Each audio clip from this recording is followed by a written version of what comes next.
स्वागत है आपका दिव्य हिमाचल टीवी में। मैं हूं दीक्षा शर्मा। शाम के 6 बज चुके हैं और प्रदेश की तमाम खबरों के साथ हम आपके समक्ष आ चुके हैं।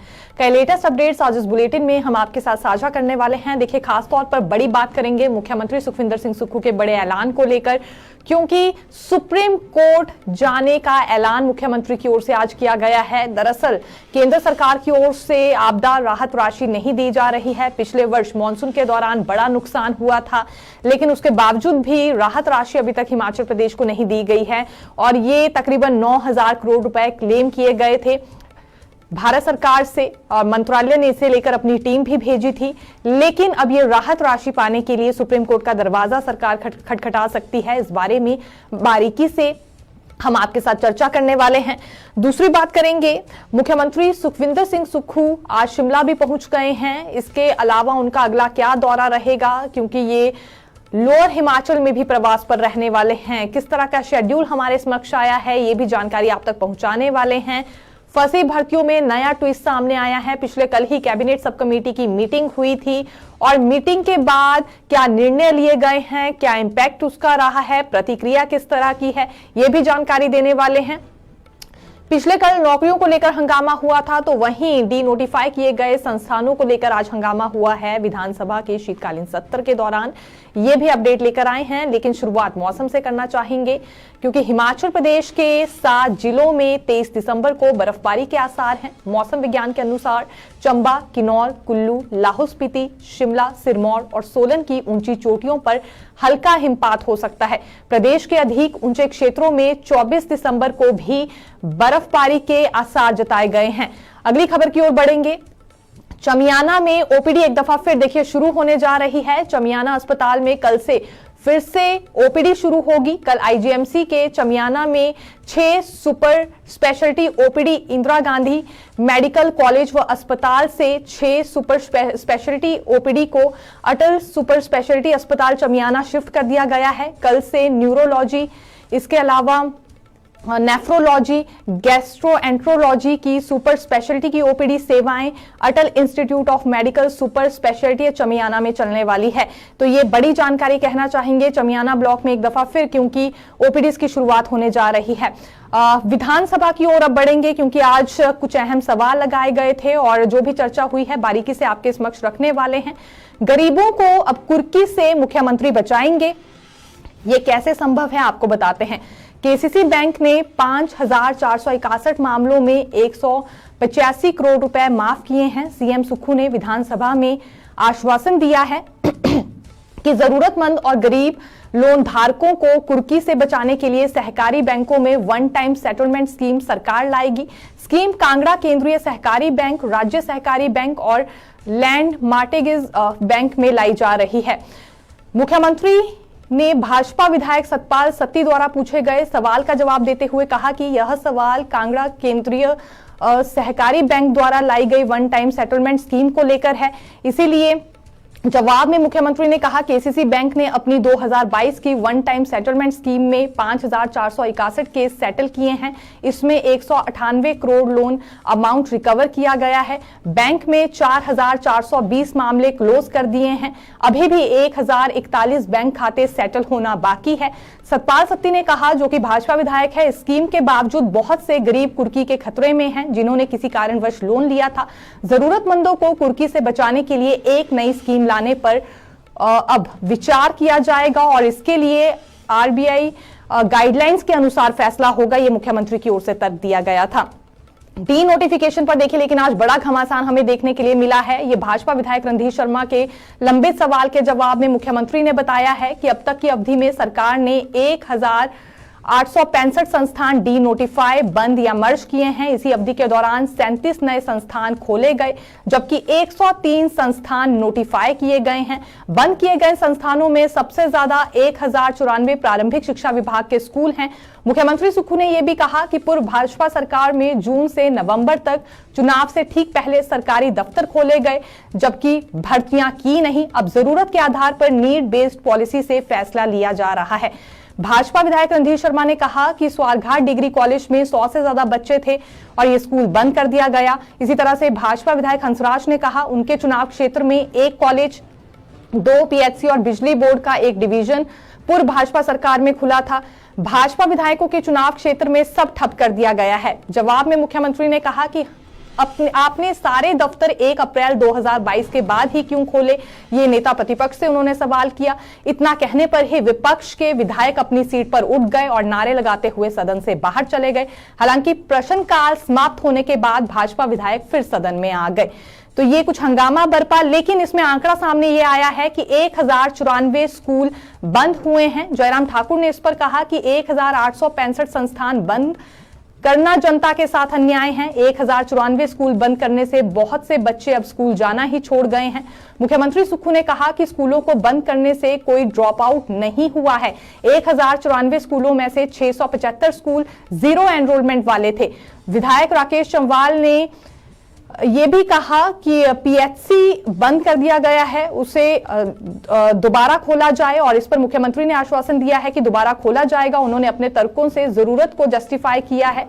चंबा के चुराहा चुनाव क्षेत्र में भी दफ्तर खोलने को लेकर असेसमेंट की जाएगी, ये भी मुख्यमंत्री ने कहा। नई डिग्री कॉलेज पहले टीचर बनने के बाद ही खोले जाएंगे। हम ऐसा कोई फैसला नहीं करने वाले हैं जो सिर्फ नोटिफिकेशन तक सीमित हो, यह भी मुख्यमंत्री की ओर से जवाब दिया गया है। हालांकि नेता प्रतिपक्ष ने भी आज अपना खूब आक्रोश दिखाया है और नेता प्रतिपक्ष जयराम ठाकुर ने यह कहा कि सुख की सरकार ने एक से बढ़कर एक रिकॉर्ड कायम किए हैं, लेकिन दुख इस बात का है कि एक भी रिकॉर्ड प्रदेश के भले के लिए नहीं है। मुख्यमंत्री ने झूठ बोलने का रिकॉर्ड तोड़ दिया है, संस्थान बंद करने का रिकॉर्ड तोड़ दिया है। विधानसभा में एक सवाल के जवाब के माध्यम से यह पता चला कि सरकार ने 2000 के लगभग चलते संस्थान बंद कर दिए हैं, जिसमें से 1000 से ज्यादा स्कूल हैं। प्रदेश को विकास की उल्टी दिशा में जाने का रिकॉर्ड भी मुख्यमंत्री के ही नाम है। प्रदेश में शिक्षा व्यवस्था का पतन करने का रिकॉर्ड भी मुख्यमंत्री सुखविंदर सिंह सुक्खू के नाम पर दर्ज हो गया है। यह बड़ा तंज कहना चाहेंगे जो कि नेता प्रतिपक्ष ने कसा है। अब देखिए, कुल्लू और कांगड़ा की दूरी कम होने वाली है। मुख्यमंत्री सुखविंदर सिंह सुक्खू के प्रयासों के फलस्वरूप प्रदेश के भूभुजोत सुरंग के निर्माण की दिशा में प्रगति हुई है। रक्षा मंत्रालय ने आधिकारिक रूप से सड़क परिवहन और राजमार्ग मंत्रालय को भूभुजोत सुरंग परियोजना के रूप से नामित करने की अनुशंसा की है। कांगड़ा और कुल्लू में 50 किलोमीटर की दूरी अब कम होगी, जिससे स्थानीय लोग लाभान्वित होंगे और क्षेत्र में पर्यटन गतिविधियों को बढ़ावा मिलेगा। सुरंग के बनने से लोगों की आर्थिकी भी मजबूत होगी। राज्य सरकार प्रदेश में सड़कों का जाल बिछाने की दिशा में निरंतर कार्य कर रही है और पर्यावरण संरक्षण तथा विकास को ध्यान में रखते हुए प्रदेश में सुरंगों का निर्माण किया जा रहा है प्राथमिकता के आधार पर। डीए एरियर पर भी देखिए आज जवाब आया है। हिमाचल के सरकारी क्षेत्र में चिकित्सा प्रतिपूर्ता के तौर पर कर्मचारियों की 13 करोड़ और पेंशनरों के 58 करोड़ बकाया लंबित है। यह जानकारी भरमौर के विधायक डॉक्टर जनक राज और रणधीर शर्मा के सवाल पर मुख्यमंत्री ने सदन में रखी।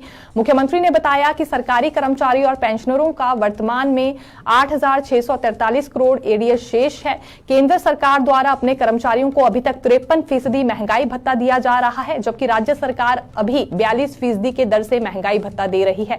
इसीलिए महंगाई भत्ते में ही 11% का बकाया अभी शेष है। उन्होंने सवाल के जवाब में कहा कि वर्तमान सरकार द्वारा ओल्ड पेंशन का लाभ दिए जाने के बाद 1,03,248 कर्मचारियों को पुरानी पेंशन योजना के दायरे में लाया गया है, जबकि 2018 में कर्मचारी पिछले 2 साल से बिना ओल्ड पेंशन के ही रिटायर हुए हैं।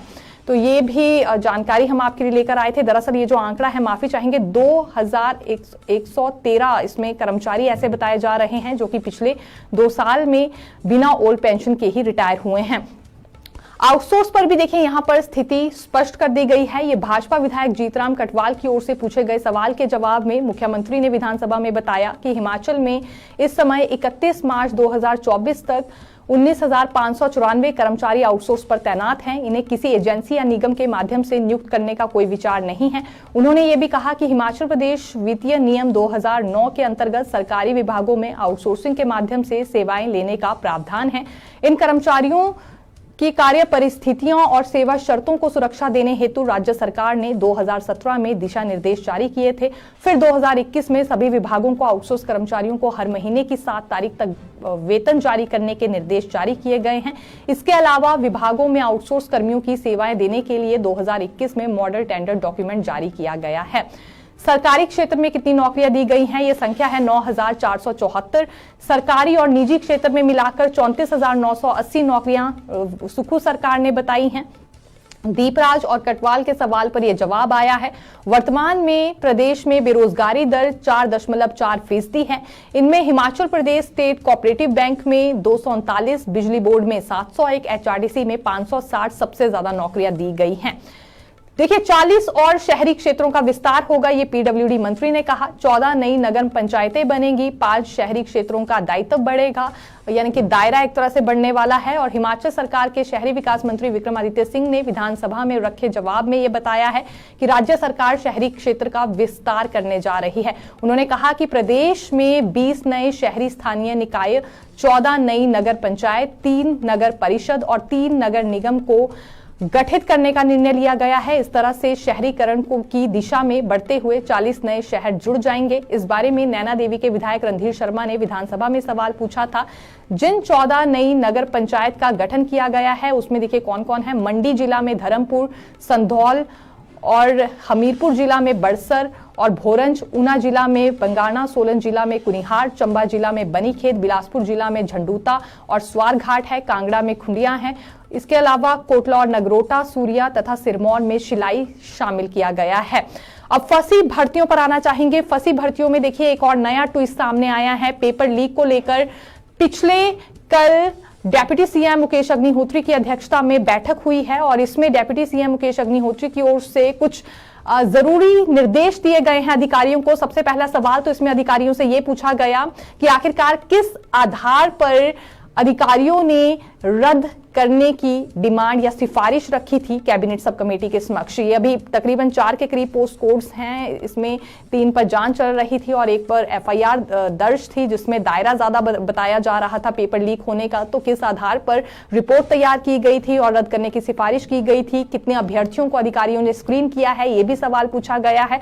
और पूरी एक फाइनल रिपोर्ट तैयार करने के लिए कहा गया है। अधिकारियों को इसमें फाइनल रिपोर्ट तैयार करनी होगी जिसमें उनकी ओर से यह मेंशन किया जाएगा कि कितने अभ्यर्थियों को उन्होंने स्क्रीन किया, पेपर लीक होने का दायरा कितना है, विजिलेंस जांच अभी तक इसमें क्या कुछ कहती है। और तीसरी सबसे बड़ी बात जो कहा गया है, पेपर लीक मामले में सुप्रीम कोर्ट की ओर से जो जजमेंट आई है उसी के आधार पर फाइनल रिपोर्ट तैयार करने के लिए कहा गया है।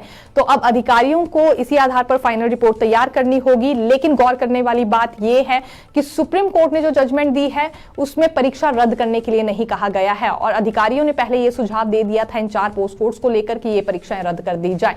तो अब यही लाइन अधिकारियों को पकड़नी होगी कि परीक्षा तो रद्द हो नहीं सकती है, लेकिन सुप्रीम कोर्ट की जजमेंट क्या है उस आधार पर यहां जरूरी रिपोर्ट तैयार होगी। शिमला में आखिरी कैबिनेट सब कमेटी की बैठक होने जा रही है। बहुत ही जल्द ये फाइनल बैठक मानी जा रही है, इसीलिए अधिकारियों को फाइनल रिपोर्ट तैयार करने के लिए कहा गया है और इसके बाद पता चल सकेगा कि इन 4 पोस्ट कोड्स को लेकर क्या कुछ होता है। कितनी गंभीरता अब इसमें सरकार की ओर से दिखाई जा रही है, ये नोटिस करने वाली बात है।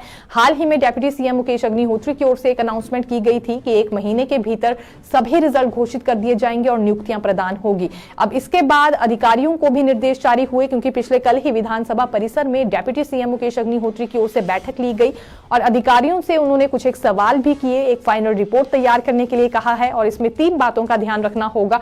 जैसे कि पहली बात यही कि पेपर लीक मामले में और ये जो नीट की परीक्षा हुई थी, क्या जजमेंट सुप्रीम कोर्ट की आई है, उसी आधार पर रिपोर्ट तैयार की जाएगी।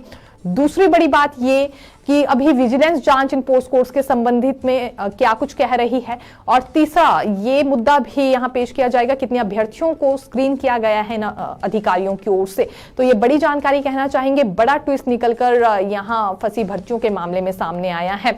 वहीं मुख्यमंत्री सुखविंदर सिंह सुक्खू के दौरे को लेकर भी अपडेट देंगे।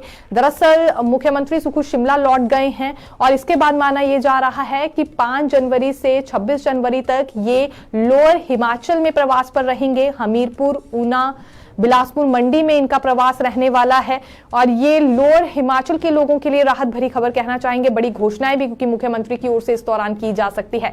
जनता के द्वार कार्यक्रम शुरू किया गया है और अब लोअर हिमाचल में जो दुर्गम क्षेत्र हैं या ऐसे एरिया जहां पर बहुत कम ही पॉलिटिशियंस पहुंचते हैं, सरकार के प्रतिनिधि जहां बहुत कम पहुंचते हैं, सबसे पहले ऐसे ही इलाकों में प्रवास मुख्यमंत्री सुक्खू की ओर से किया जाएगा।